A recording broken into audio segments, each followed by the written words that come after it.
հանձնել միջանցքը, քանի դեռ Իրանում պատերազմ է։ Հարգելի ընկերներ, որքան է որ պարադոքսալ թվա առաջին հայացքից այս հայտարարությունը, բայց մոտավորապես այս տրամաբանությամբ էլ տեղի են ունենում գործընթացները Հայաստանում։ Տեսեք, արձանագրենք, Իրանում պատերազմը շարունակվում է, տարածաշրջանում պատերազմը շարունակվում է, ճիշտ է, ըստ երևույթին Վաշինգտոնի եւ Թել Ավիվի Բլիցկրիգը Թեհրանը 3 օրում հաջողության չհասավ այդ ծրագիրը, ավելին մենք տեսանք, որ Այաթոլլա Ալի Խամենեին եկավ փոխարինելու իր որդին, Մոջտաբա Խամենեին, բայց դա չի նշանակում, որ Ամերիկայի Միացյալ Նահանգները եւ Իսրայելը անմիջապես կհրաժարվեն իրենց ծրագրերից, ինչն է նաեւ հետաքրքիր տպավորություն կա առնվազն, որ տարածաշրջանը փորձում են ներքաշել պատերազմական գործողությունների մեջ, խոսքը հարավային Կովկասի մասին է, մենք տեսնում ենք լարվածություն Իրանի եւ Ադրբեջանի միջև մի պահ եղավ, հետո մենք տեսնում ենք իրադարձություններ Իրանի եւ Թուրքիայի միջև, այդ հրթիռի հետ կապված, բայց ինչ են անում Հայաստանի Հանրապետության իշխանությունները։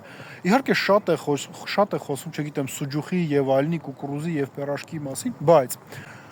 պետական լրատվամիջոցներով քարոզ է գնում առ այն, որ մենք հիմա պետք է մարդասիրական միջանցք տրամադրենք ադրբեջանցիներին, որ իրենք կարողանան Ադրբեջանի մի հատվածից դեպի Նախիջևան անցնել Հայաստանի Հանրապետության տարածքով։ Լավ, մենք այս ամեն ինչը մի կողմ ենք թողնում։ Ուղղակի արձանագրենք հետեւյալը։ Մի կողմ թողնել նկատի ունենք հետեւյալը, հա, որ Արցախը հայաթափվել է, Հայաստանի Հանրապետության տարածքները օկուպացվել են, Բաքվի բանտերում կան հայեր։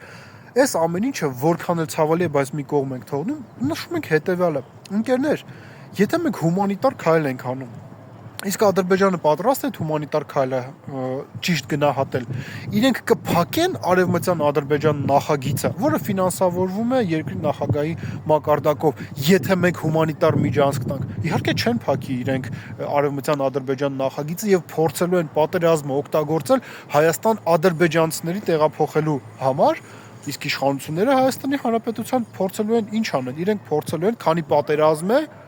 հանձնել միջանցքը։ Այս սա է կատարվում։ Իդեպ նաև վերջերս աչքովս ընկավ մի հետաքրքիր հարցում, փողոցներում մարդկանց հարցում են, ում են իրենք սպառնալիք համարում Հայաստանի Հանրապետության համար, եկեք միասին դիտենք եւ եզրակացությունները ձեզ եմ թողնում։